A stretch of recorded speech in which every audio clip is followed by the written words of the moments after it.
أعوذ بالله من الشيطان الرجيم. بسم الله الرحمن الرحيم. الحمد لله رب العالمين حمد الشاكرين حمدا يوافي نعمه ويكافئ مزيده. يا ربنا لك الحمد كما ينبغي لجلال وجهك الكريم ولعظيم سلطانك. اللهم صل وسلم على النبي الكريم سيدنا وحبيبنا وقدوتنا ومولانا محمد صلى الله عليه وسلم وعلى آله وصحبه أجمعين. أما بعد، فقال تعالى في القرآن العظيم: أعوذ بالله من الشيطان الرجيم. بسم الله الرحمن الرحيم. يا أيها الذين آمنوا اركعوا واسجدوا واعبدوا ربكم وافعلوا الخير لعلكم تفلحون. Sadaqallahul Azim. Yang saya hormati Bapak Ketua DKM, juga segenap pengurus DKM, Ustaz Rosin dan jajaran, juga ustaz-ustaz, para imam, para hujjah, dan juga tokoh masyarakat, Bapak Dewan RW, dan juga di RT, di lingkungan, serta Bapak Ibu jamaah sekalian yang dimuliakan Allah Subhanahu wa Ta'ala. Uhayyikum bi tahiyyatil Islam. Assalamualaikum warahmatullahi wabarakatuh. Mari sama-sama kita panjatkan puji dan syukur kehadirat Allah Subhanahu wa Ta'ala atas segala nikmat yang Allah anugerahkan untuk kita semuanya. Begitu banyak nikmat Allah, semoga kita terus bisa bersyukur, mensyukuri nikmat, dan bahkan meningkatkan syukur kita, karena begitu pentingnya kita belajar bersyukur atas nikmat-nikmat yang Allah anugerahkan kepada kita semuanya. Salawat dan salam semoga senantiasa tercurah limpahkan untuk kedua utama kita, Habibana wa Nabiyana Muhammad sallallahu alaihi wasallam, beserta keluarga, sahabat, dan seluruh umatnya hingga yaumul qiyamah. Dan untuk kajian kita pada malam hari ini, mari sama-sama kita awali dengan membaca suratul Fatihah ila hadratin Nabi Mustafa Muhammadin Rasulillah sallallahu alaihi wasallam wa jami'i ikhwanihi minal anbiya'i wal mursalin wa ila jami'il muslimin wal muslimat min masyariqil ardi ila magharibiha wa ala kulli niyyatin salihah. Al-Fatihah. A'udzu billahi minasy syaithanir rajim. Bismillahir rahmanir rahim. Alhamdulillahi rabbil alamin arrahmanir rahim maliki yaumiddin. Iyyaka na'budu wa iyyaka nasta'in ihdinas siratal mustaqim siratal ladzina an'amta 'alaihim ghairil maghdubi 'alaihim waladdallin. Amin ya rabbal alamin. Bapak Ibu jemaah sekalian, untuk malam ini kita akan membahas tentang hal makruh yang jika dilakukan hal tersebut statusnya makruh di dalam sholat.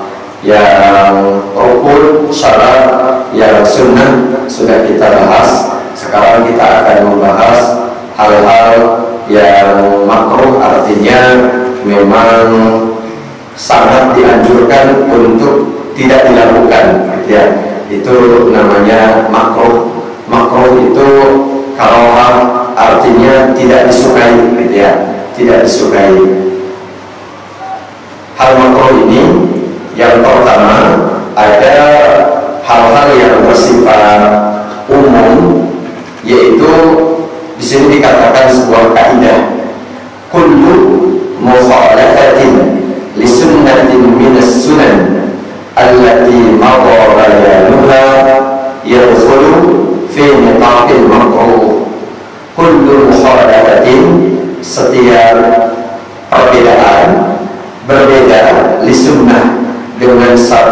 sunnah minas sunnah allati madha dari sunnah-sunnah yang sudah dibahas sebelumnya, yadkhulu fi muqabil makruh, itu termasuk dalam kategori makruh. Misalkan kalau takbir selain takbiratul ihram itu hukumnya sunnah. Kita mau rukuk takbir, mau i'tidal takbir. Nah, kalau nggak takbir itu hukumnya makruh gitu. Kemudian membaca doa iftitah itu hukumnya sunnah, kalau tidak makruh. Begitu juga membaca ta'awudz ya, a'udzubillah itu sunnah, membaca surat sunnah.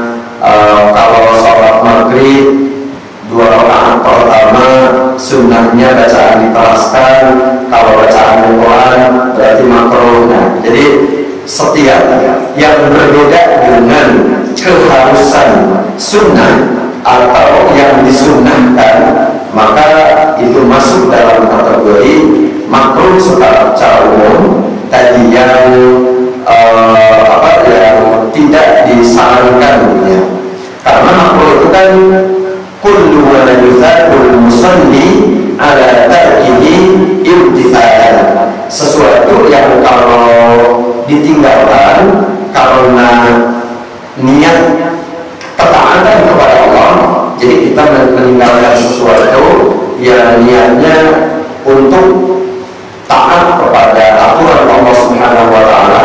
Nah, kemudian diberi pahala wala yu'aqabu ala fi'lihi, tapi kalau dilakukan tidak ada dosa, maka itu namanya makruh gitu. Makruh memang kebalikannya sunnah gitu ya. Sunnah itu kalau dikerjakan dengan niat ketaatan kepada Allah itu mendapatkan pahala, sedangkan kalau ditinggalkan tidak berdosa. Sebaliknya makruh kalau ditinggalkan karena niat untuk taat kepada Allah Subhanahu wa taala mendapatkan pahala, tapi kalau ditinggalkan tidak berdosa. Hanya tidak berdosa ini kita kehilangan pahala gitu. Nah, itu makanya tidak disukai. Meninggalkan sunnah berarti kita kan tidak dapat pahala sunnah. Mengerjakan makruh berarti kita tidak dapat pahala meninggalkan makruh gitu. Nah, jadi namanya kehilangan pahala itu kan sayang. Kalau kita ada kesempatan untuk mendapatkan pahala, itu yang perlu diusahakan.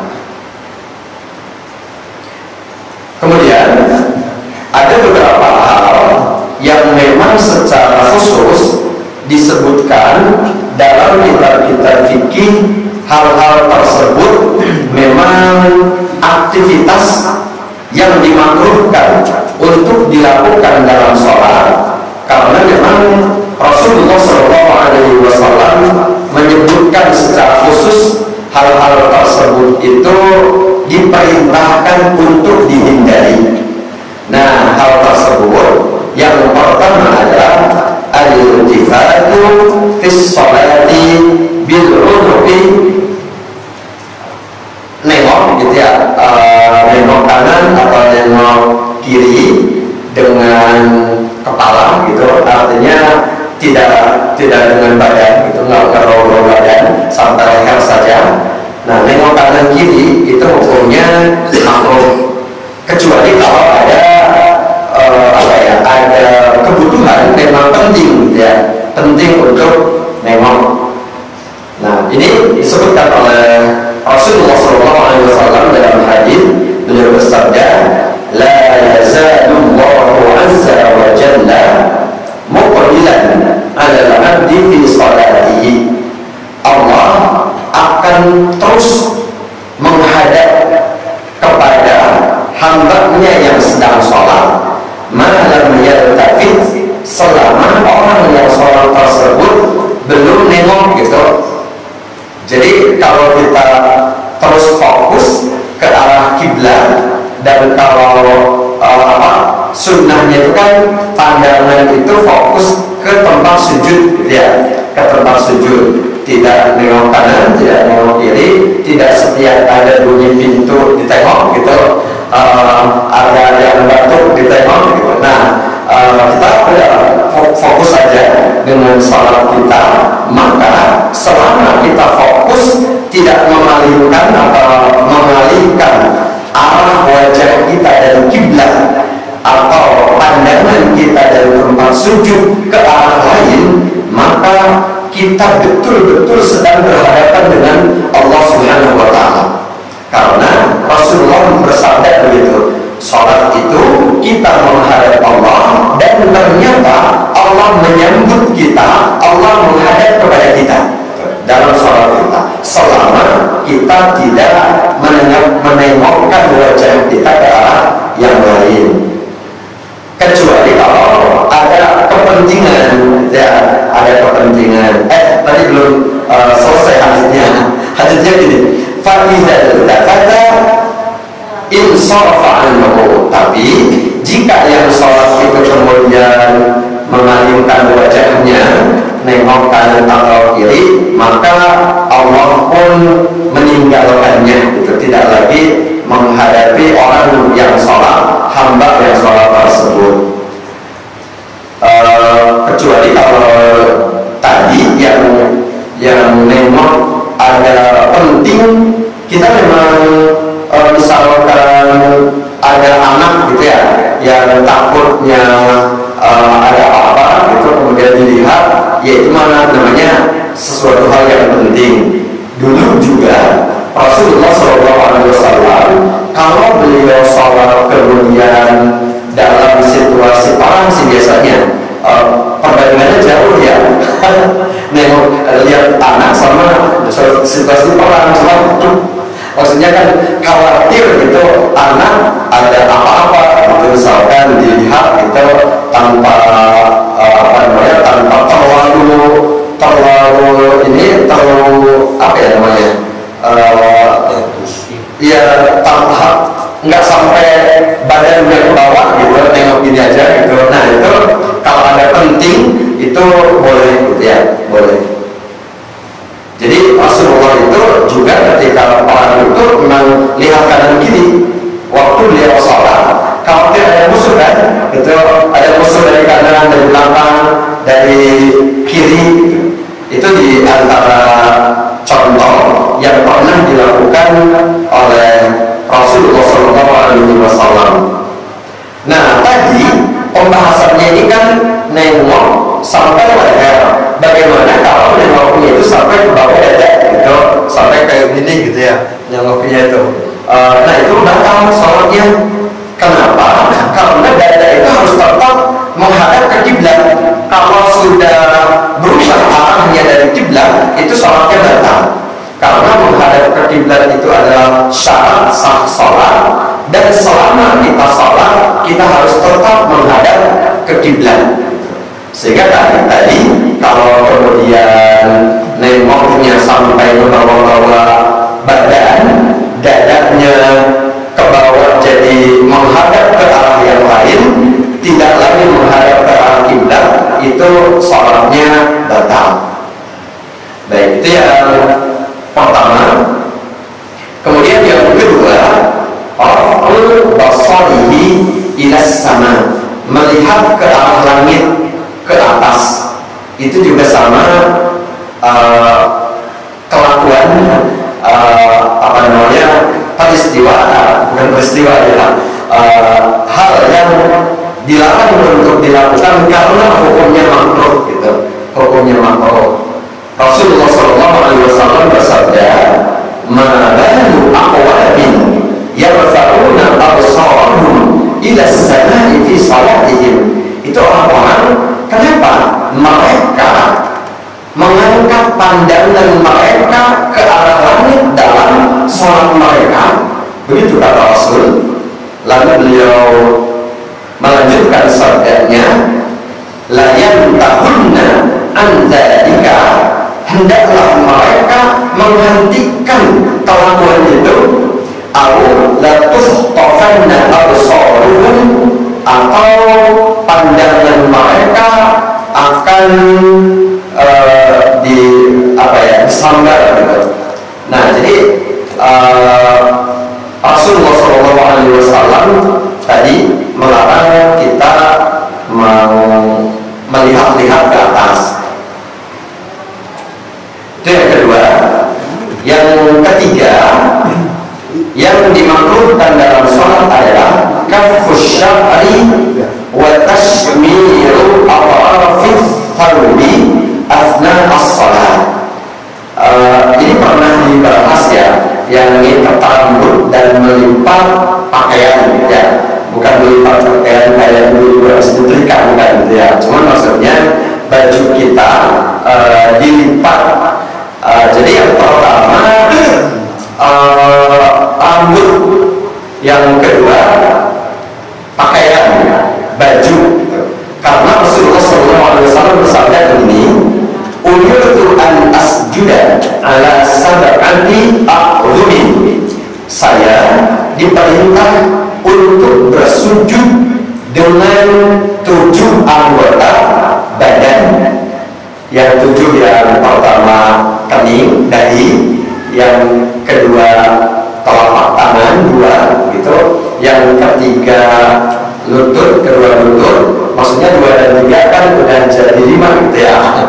1, 2, jadi 5. Kemudian 2 lagi adalah ujung-ujung jari kaki, dia telapak kaki. Nah ini yang harus lengkap dalam praktek sujud kita. 7-7-nya harus berada di lantai ya, menyentuh lantai. Lalu beliau melanjutkan sabdanya, wala akuffa thawban wala sya'ran, dan saya tidak menahan pakaian atau rambut.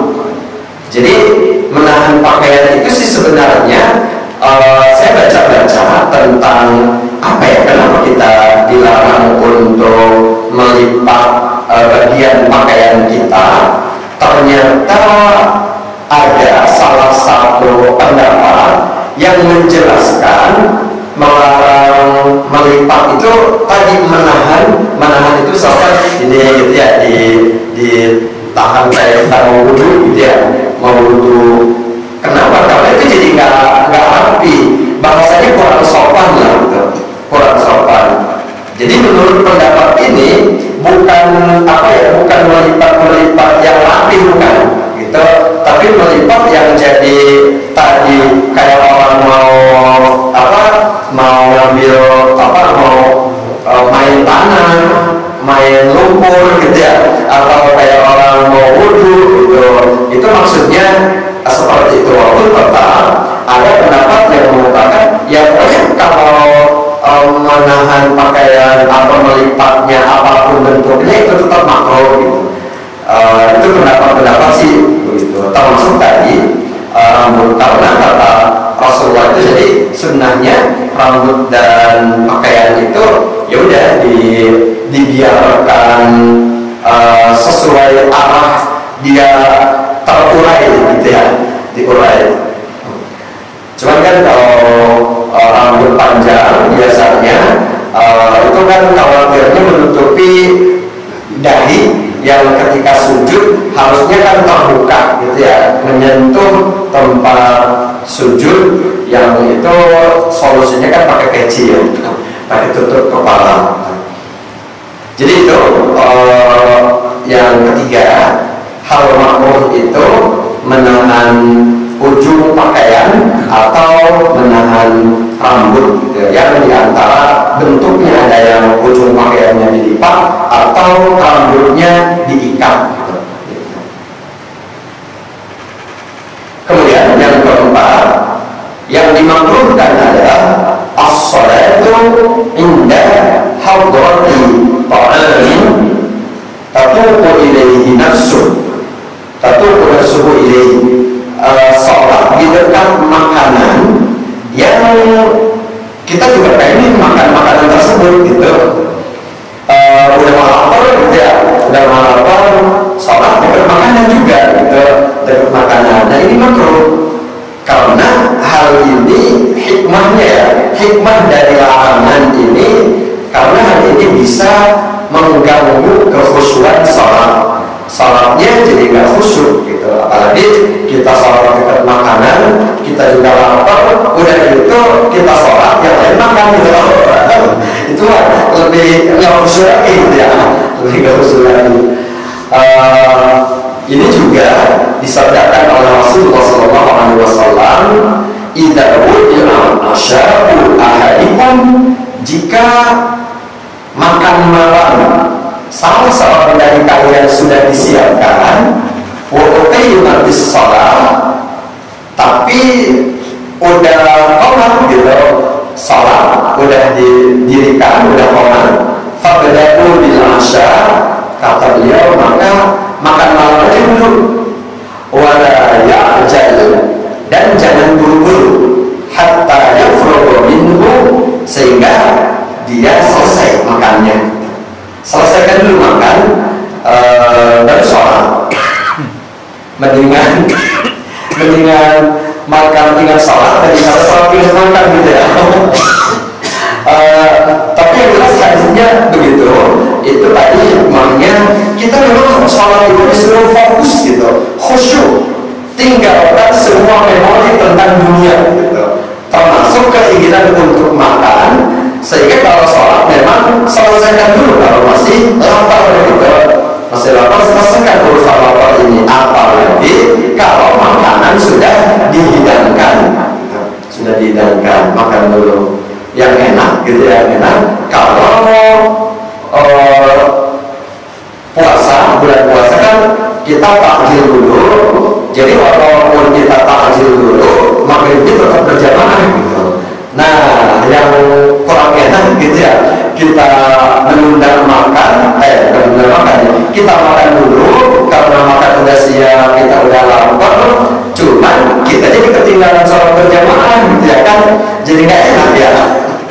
Kalau yang bukan bulan puasa kan nggak sepakat gitu. Nah, kalau bulan puasa mah enaknya gitu, sepakat gitu, takjil dulu baru sholat. Jadi gitu ya, jangan sholat dekat makanan, apalagi kita lagi lapar. Yang kelima, as-sholatu inda hasril bauli awil ra'i, sholat sambil kebelet gitu ya, menahan pengen pipis atau pengen buang air besar gitu ya, pengen ke toilet, jangan. Itu juga kan kata dokter juga bisa jadi penyakit gitu ya, menahan kedua hal tersebut, bahkan menahan buang angin juga bisa jadi penyakit. Makanya kalau ada kepentingan, ada kebutuhan hal tersebut, silakan dipenuhi dulu, silakan ke kamar mandi dulu, karena itu kan satu hal kebutuhan yang apa ya, mungkin tidak bisa direncanakan gitu ya. Tidak bisa direncanakan. Artinya kalau waktunya tiba, ya udah dilaksanakan saja. Jangan sholat sambil menahan keinginan untuk ke toilet, buang air kecil maupun besar.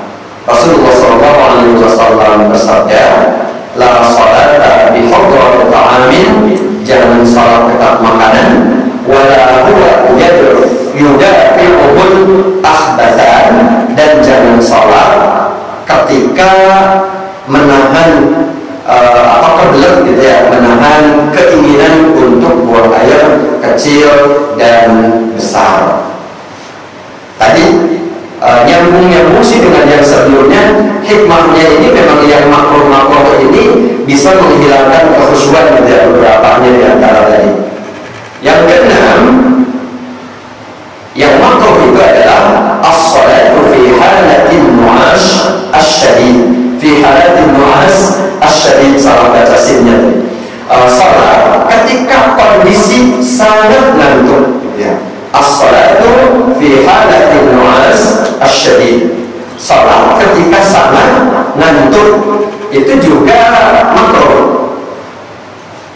Sabdanya, sabda Rasulullah begini, idza na'asa ahadukum wa huwa yusalli falyarqud, jika orang sholat tapi ngantuk, maka tidur aja dulu, kata beliau, hatta yadhhara anhu an-naum, sampai ngantuknya hilang.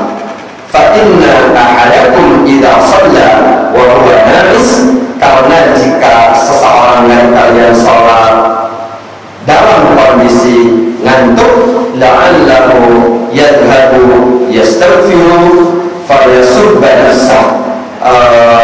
Bisa jadi dia sekali-sekali istighfar, sekali-sekali dia mencela dirinya gitu. Jadi bisa nggak jelas gitu apa yang diomonginnya. Dan yang ketujuh yang dimaklumkan adalah as-salatu fil amakin at-taliyah, sholat di tempat berikut.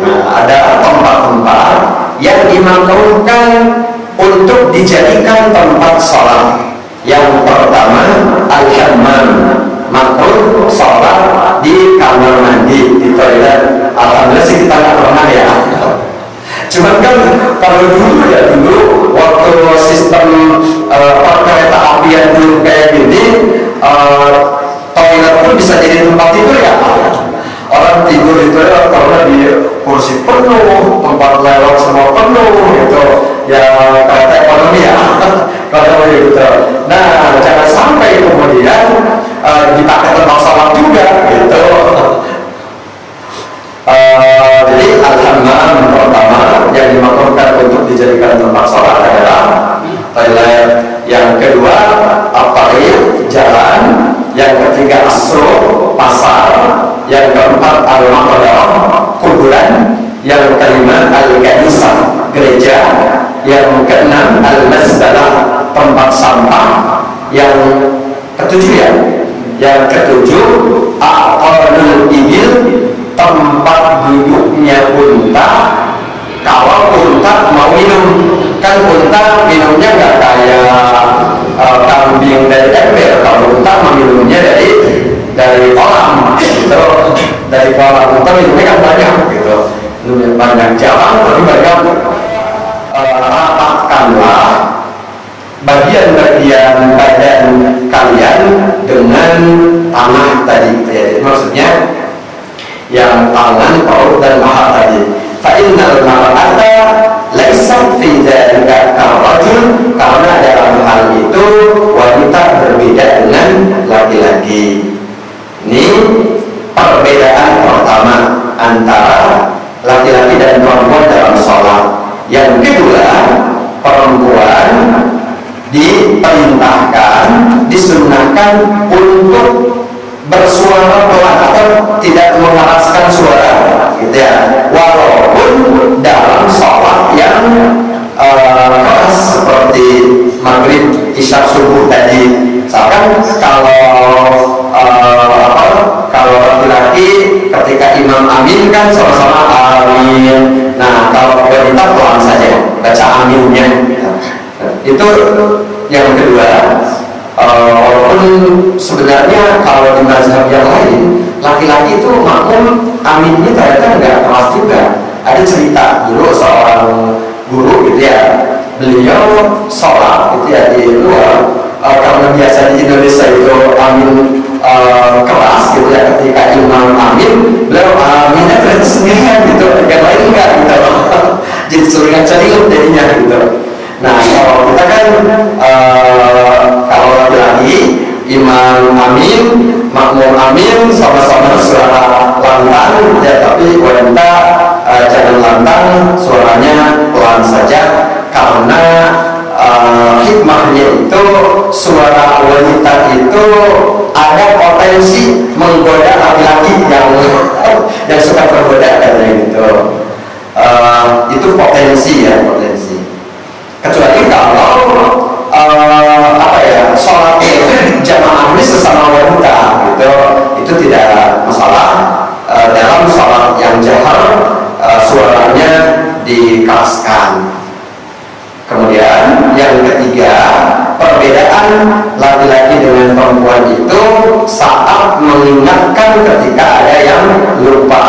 Imam lupa bacaan, imam lupa rakaat, imam lupa sujud dan lain-lain. Kalau laki-laki membaca subhanallah, kalau wanita bukan membaca ya. Kalau wanita bertepuk tangan ya, tepuk tangan, tangan kanan menepuk punggung tangan kiri gitu. Contohnya seperti itu. .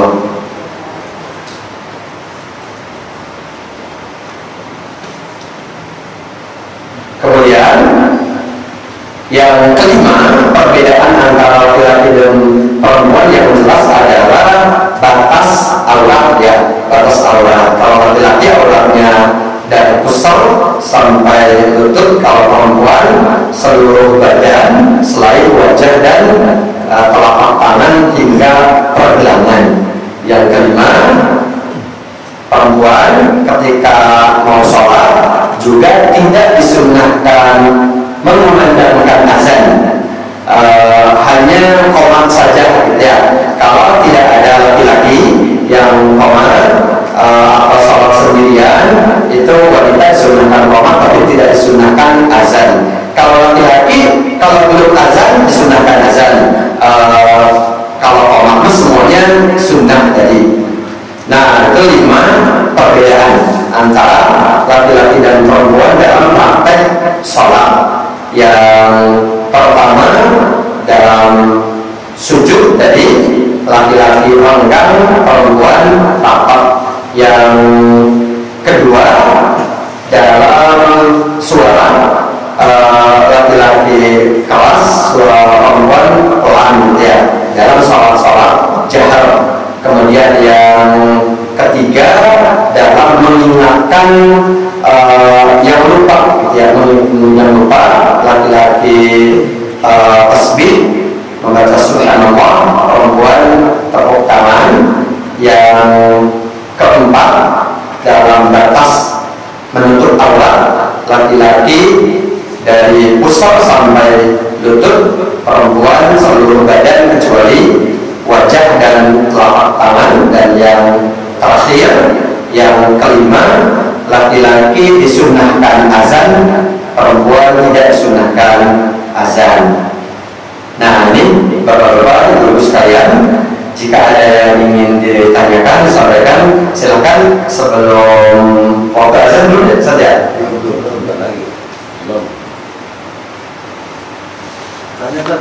Oh iya, silakan. Masalah makruh tadi yang makruh tentang menahan pipis atau makruh berat itu. Ya. Kalau udah saatnya kita dalam keadaan sholat, apa dibatalkan atau gimana Ustaz? Iya, dibatalkan saja. Ya, kecuali kalau misalkan mungkin tidak, ya kan kalau nggak dibatalkan takutnya di masjid gitu ya. Misalnya beliaunya imam. Nah, kalau beliau ada juga kan kejadiannya, memang apa namanya, imamnya keluar, kemudian yang belakang imam ganti gitu ya, menggantikan imamnya untuk maju jadi imam, itu makmum yang ada posisi di belakang imam. Ya, tapi kalau misalkan tidak terlalu berat, sholatnya belum selesai ya, saya biasanya begitu ya, begitu. Jadi yang jelas ini tidak membatalkan sholat, tapi makruh gitu ya, makruh. Dan sunnahnya memang tadi kita jangan menahan kebelah keinginan untuk buang air kecil atau besar, karena bisa jadi penyakit ya. Gitu saja. Ustaz ini dan ya, pertama tadi mengenai makruh sholat untuk nengok. Tapi bagaimana kalau matanya itu kan kadang-kadang ada orang mata bisa ngeliat lagi. Oh ya. Yang kedua gini dan perihal salam. Salam itu kan saya pernah mendapatkan pelajaran kalau assalamualaikum warahmatullah baru nengok.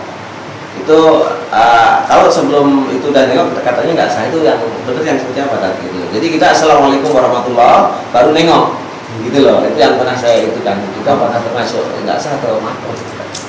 Baik, yang pertama tentang makruh, kalau bukan wajahnya sih nggak berubah, cuman makanya ketika jadi gitu. Ini ada tadi dibahas di sini bahwa kalau mata saja itu nggak makruh, gitu, nggak makruh, tidak sampai makruh.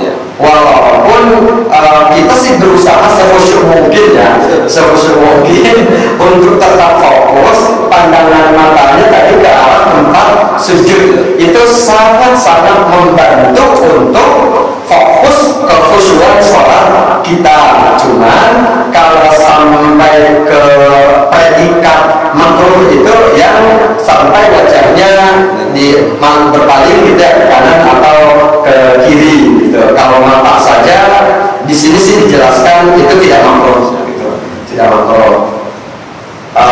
Kemudian yang kedua terkait salam, kemarin sih di sini sebenarnya dibahas ya di rukun ya, rukun sholat ya, yang terakhir salam itu sebenarnya prakteknya itu bareng. Salam itu sambil nengok gitu, salam sambil nengok.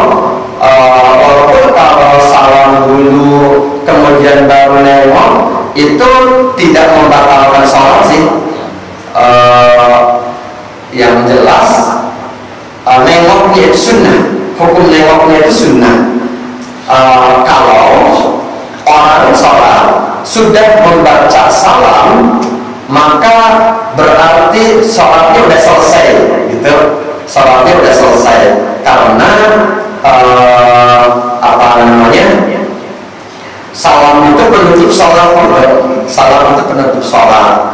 Adapun sunnah-sunnah yang mengiringi salam itu kalau persisnya tadi sebenarnya untuk nengok dalam salam pertama itu dilakukan sambil berbarengan, mengucapkan salam sambil nengok.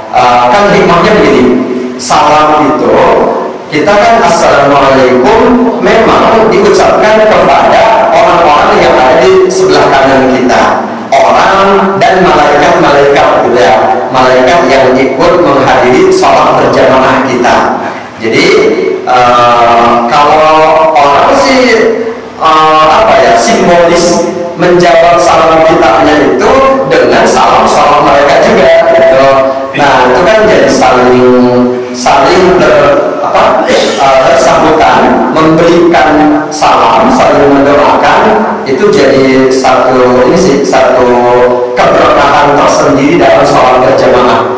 Dalam sholat berjamaah, prakteknya itu berbarengan sebenarnya, walaupun kalau tidak berbarengan, kalau nengoknya itu setelah salam itu cuma tidak tepat saja, tapi tidak ada masalah. Hanya kalau nengoknya sebelum salam itu tadi jadi makruh gitu. Jadi makruh kalau wajah saja. Kalau sama badan kita belum salam udah nengok, ini jadi bahaya ya. Sama badan dada itu jadi batal sholatnya, padahal belum selesai, belum salam gitu. Itu betul. Jadi harus diperhatikan gitu ya. Cuman tapi kadang ada ya orang yang kalau salam memangnya sampai begini gitu ya, ada betul. Nah berarti jangan sampai nengok sebelum salam gitu. Nanti jadi batal sholatnya, padahal sholatnya belum selesai sayang gitu.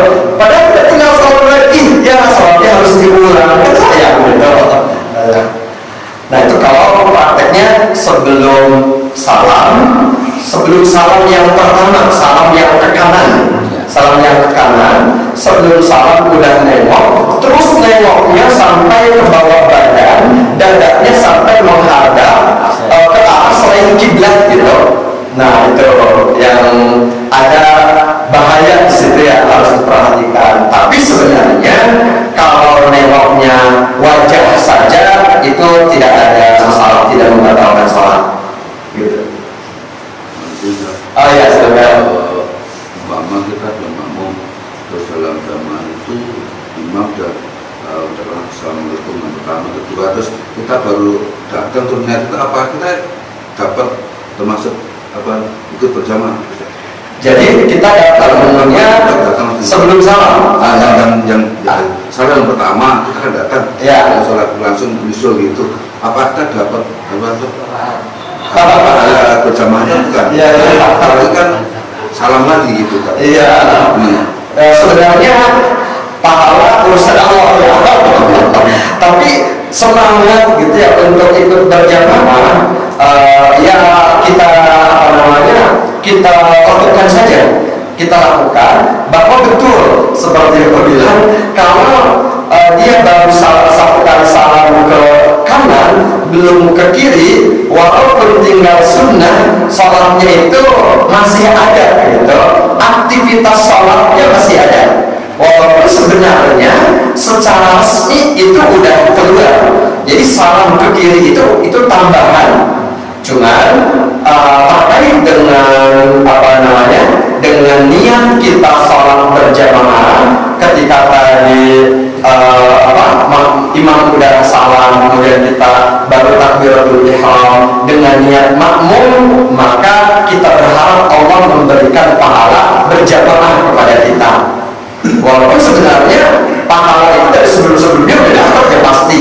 Namanya orang berangkat ke masjid sudah niat berjamaah, walaupun misalkan ternyata berjamaahnya ketinggalan, tetap hitungan-hitungan langkah yang setiap langkahnya mengangkat satu derajat dan menghapus satu keburukan itu dapat gitu ya, dapat. Dan pahala niat berjamaahnya itu sudah dapat, pahala masuk masjidnya sudah dapat, semuanya sudah dapat gitu. Dan kita juga ini jadi bicara harapan ya, kita juga berharap tadi dengan semangat itu kita diberikan pahala berjamaah oleh Allah Subhanahu wa Ta'ala, insyaallah gitu. Dan sebenarnya sih ada saran juga, ada sarannya begini. Kalau yang lebih yakin, misalkan kita ketinggalan makmum, ya udah salam, ya kita makmumnya sama yang masbuk saja gitu.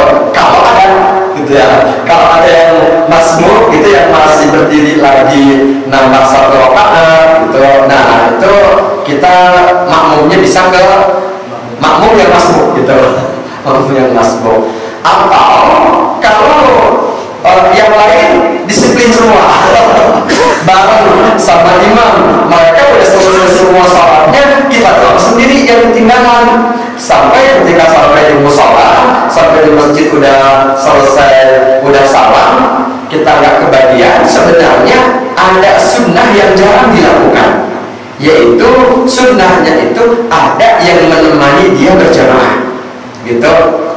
Jadi siapapun itu, salah satu orang jamaah yang ada, mau imamnya mau makmumnya, itu disunnahkan dia sholat lagi, tujuannya untuk menemani orang yang tidak kebagian berjamaah agar dia sholatnya berjamaah. Itu pahalanya luar biasa yang nemeni orang berjamaah itu gitu.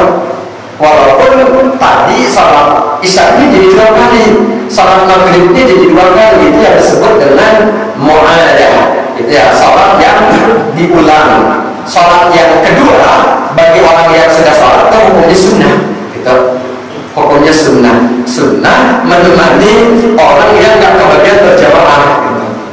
Cuman mu'adah ini hanya disyariatkan untuk tujuan itu sih gitu ya, untuk tujuan menemani orang yang nggak kebagian berjamaah gitu. Tidak ada mengulangi sholat tanpa tujuan, itu sih nggak ada gitu. Harus ada tujuannya kayak gitu, menemani orang yang tidak kebagian berjamaah. Justru itu pahalanya besar, itu sunnah yang jarang ya. Soalnya males juga sih. Nah, emang kalau yang pahala besar itu males sih. Itu artinya godaannya gitu ya, godaannya. Usah lah kata setan gitu. Kalau kan udah sholat gitu, ngapain diulang lagi? Nah, padahal bisa juga menjadi pengganti dari sunnah tabiat kita gitu. Diganti dengan menemani orang yang tidak kebagian berjamaah. Hanya saja kalau sholatnya isya bagiannya jadi 4 rakaat gitu ya. Rasulullah gitu ya.